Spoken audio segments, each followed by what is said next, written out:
Contrary to popular belief, what's not a bad thing? Being single. Asking for help. Not knowing something. It's not shameful to admit it. Political leaders admitting they are wrong and doing a U-turn. Curious children.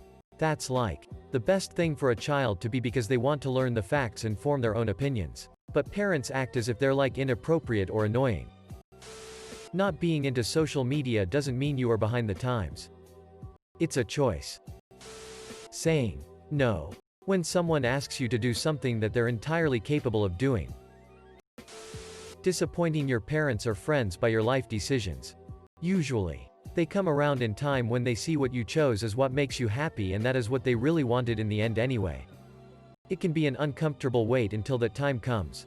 But it is shorter and feels better than a lifetime of regret.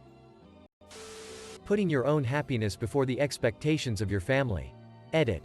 I'm going to clarify that I meant more along the line that you shouldn't allow the expectations from family members like parents, grandparents, uncles, aunts, etc. to get in the way of what makes you happy. I kept the comment more open-ended since situations can differ wildly and different people can have different reasons for feeling this way, so I didn't want to be too specific.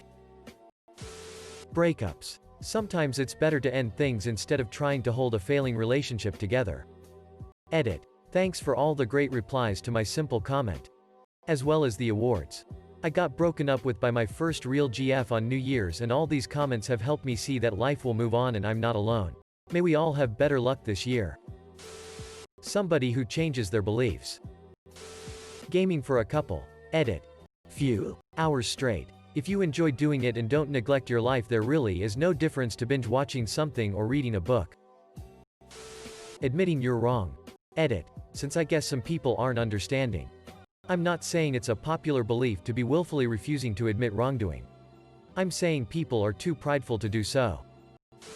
Defending yourself against a customer who is extremely rude. The stigma behind talking about your pay with fellow coworkers. In the States it is legal. By talking about your wages you help ensure you and co-workers are being paid fairly. Edit. I made an oopsie. I think it was understood, but what I mean is, you should talk about your wages. Failure. Using a credit card. If you're sensible and ensure it's paid off at the end of every month. There are many perks, cash back, air miles, etc. Contentment. I not only don't need an exciting life. I actively don't want one. One of my friends loves to travel and do crazy shit, scuba diving, swimming with sharks, going on days-long backpacking trips. Not at all for me. She cannot fathom the fact I don't care for travel. Edit. A lot of people are homing in on the travel thing. I'm really just using that as an example of living excitingly. I truly just mean anything that gives off a rush. Not for me. Liking vanilla sex. Edit. Thank you kind strangers for the awards.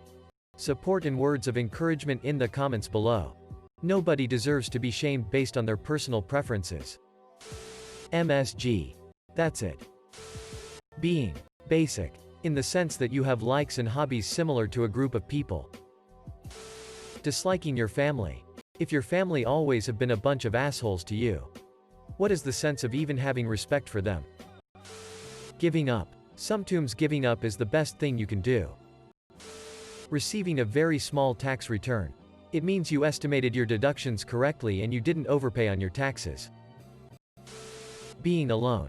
It's far less stressful than having other people around. Breaking tradition.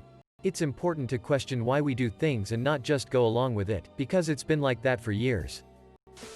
Being ordinary. Not being super ambitious about your work career. Wikipedia.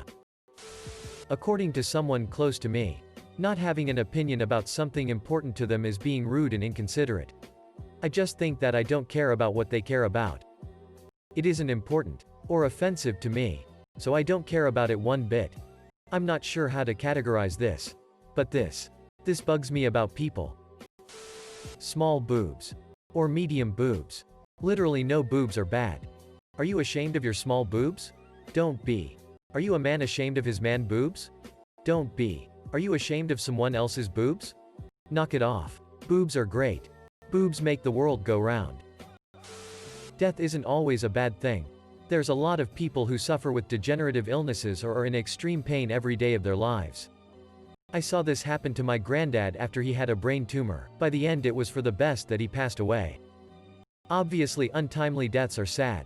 But sometimes you need to accept that being alive and truly living are two different things. Crying. Holding it can cause way more harm than do it. Asking for help. Getting a full night's sleep every night and also having a good work-life balance. The two things not being entirely unconnected. Going to dinner or a movie alone. Update. Holy shit. Who would have known so many people like being alone? Thanks for the awards and upvotes everyone. Nuclear power. GMO in food. Being bad at the thing you spend hours doing. I mean, you can always just do it for fun without actually wanting to improve. Be it art, video games or singing. Being a virgin. Just because nobody has shoved themselves inside you or you haven't shoved yourself inside someone else doesn't mean you're worth any less as a person. Rain.